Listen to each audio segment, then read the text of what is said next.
हर हर महादेव। देव के देव महादेव के चरणों में प्रणाम। मैया भवानी के चरणों में प्रणाम। मेरे प्रणाम को स्वीकार करिए। एक गांव में एक चिंटू नाम का लड़का रहता था। उसके बचपन में ही जब वो छोटा था तो माँ बाप दोनों की मृत्यु हो गई थी। इस कारण वो अपने नानी के पास रहता था, लेकिन वो बहुत दुखी रहता था। और उसकी जो नानी थी शिव गुरु की बहुत बड़ी भक्त थी। वो हरदम शिव गुरु की पूजा पाठ करती थी। भोले शंकर की मंदिर जाके पूजा पाठ करती थी। घर में भी फोटो मूर्ति लगाए हुए थी।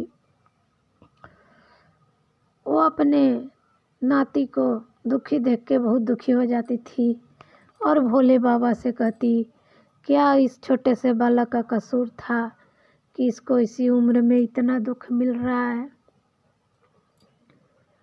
चिंटू जब स्कूल जाता तो स्कूल में अगर उसके मास्टर साहब कुछ देते माँ बाप पर लिखने के लिए तो चिंटू बहुत रोने लगता।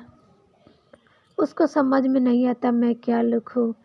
या किसी के मम्मी पापा स्कूल में बच्चे को छोड़ने आते तो ये देख के चिंटू बहुत दुखी हो जाता। ऐसे ही समय बीत रहा था। उसने कहा अपनी नानी से एक दिन कि नानी, उसकी माँ चिंटू से झूठ मूठ के नानी उसकी बोलती थी कि तुम्हारी माँ एक दिन ज़रूर लौट के आएगी, ज़रूर लौट के आएगी, ऐसे बोलती थी उसकी नानी। चिंटू ने कहा एक दिन अपनी नानी से कि नानी, मेरे लिए एक माँ का पुतला बना दो। जब तक मेरी माँ नहीं लौट के आ रही है मेरे लिए एक माँ का पुतला बना दो। अब उसकी नानी तो बहुत रोने लगी, लेकिन क्या करे, एक पुतला बनवा दी। चिंटू के जन्मदिन पर उसकी नानी ने उसको एक पुतला गिफ्ट कर दिया। उस पुतले को चिंटू ने अपने रूम में रखा और स्कूल जाते समय, स्कूल से आते समय उस पुतले से बात करता है। एक दिन 2 दिन बीत गया, वो तो कुछ बोलते नहीं था, वो तो पुतला था। तो एक दिन चिंटू बहुत रोने लगा और शंकर जी की मूर्ति के पास जाके खूब रोने लगा। बोला, हे भगवान, मेरी माँ तो बोल ही नहीं रही है, उसको आवाज़ को वापस कर दो। खूब रोने लगा चिंटू।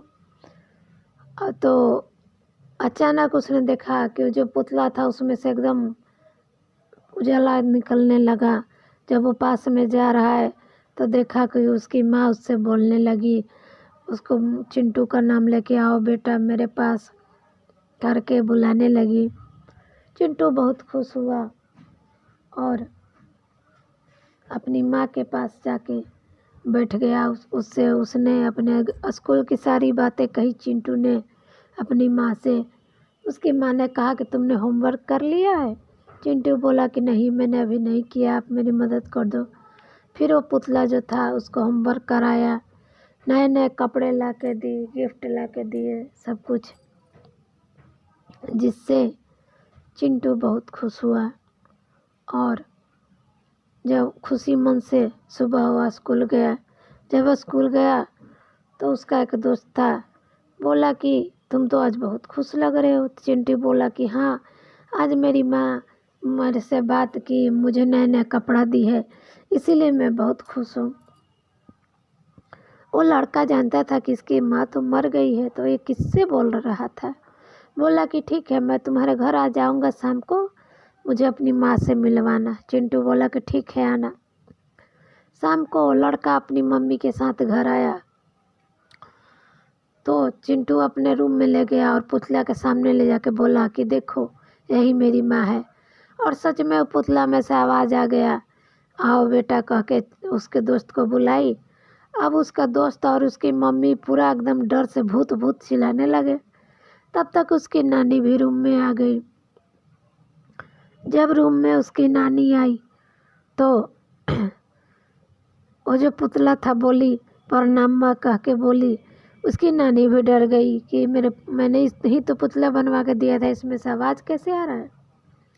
तब वो पुतला ने बताया कि भोले शंकर की दया से कुछ समय के लिए भोले बाबा ने मुझे यहाँ भेजा है, पुतला में ही जान डाल के भेजा है, ताकि मैं चिंटू का देखभाल कर सकूं और चिंटू भी खुश हो जाए, फिर मैं बाद में वापस चली जाऊंगी।